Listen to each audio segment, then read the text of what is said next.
Glo has several variations and formulations in just their foundations alone. So Kate's going to tell us about the different foundation options you can choose from when going for a Glo Minerals foundation. Okay, so we have our pressed base. Yes, very most popular seller, and the quick, down and dirty, I just want to get my foundation on product.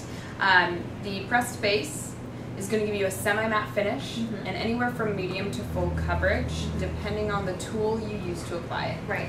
If you use a sponge or a kabuki brush, you're going to get what I call newscaster coverage. Like in the event that an HD camera pops out of nowhere and you put your foundation on with a sponge, you're going to look really, really good. If you want a lighter application, you can use a lighter kind of powder fluffy brush. For everyday use, yeah, okay. Or a flatter, denser brush for medium coverage. Okay. We also have our loose base.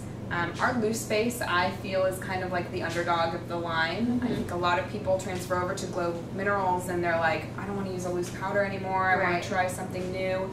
But the loose base gives you full coverage. Yeah. I use it in my tattoo covering process, and it's just a phenomenal, phenomenal foundation.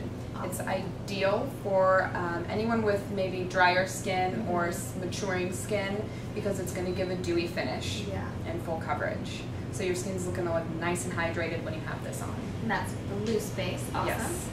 We also have a couple different liquids. We have a satin and a matte formula. Yes.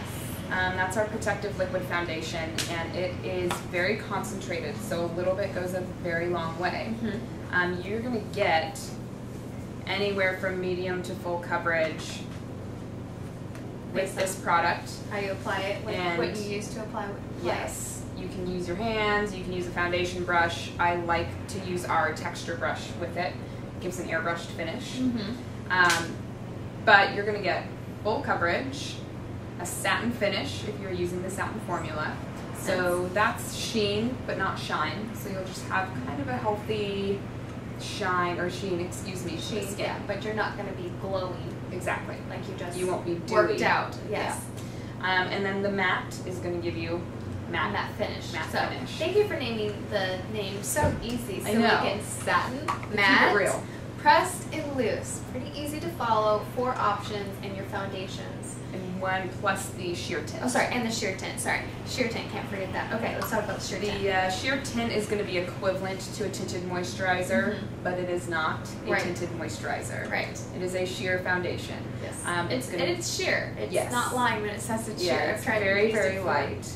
You're going to get sheer coverage and a dewy finish. I would think this would be great for someone who is maybe going to be by the pool, who doesn't want to have full makeup, or a young girl that's just starting to wear makeup and mom's like, I don't want her to look like a preteen that doesn't know how to wear makeup, which can happen. So the sheer tint base would be an awesome one to use. Yes, and that's going to give you a dewy finish. So it's also great for, again, people with drier skin or people who don't need that much coverage. Yes. Which would be young teenagers. I know. Gosh darn them teenagers. I know. They're good skin. Good skin. Oh, we'll just bottle it up and package it and sell it. They won't know what hit them.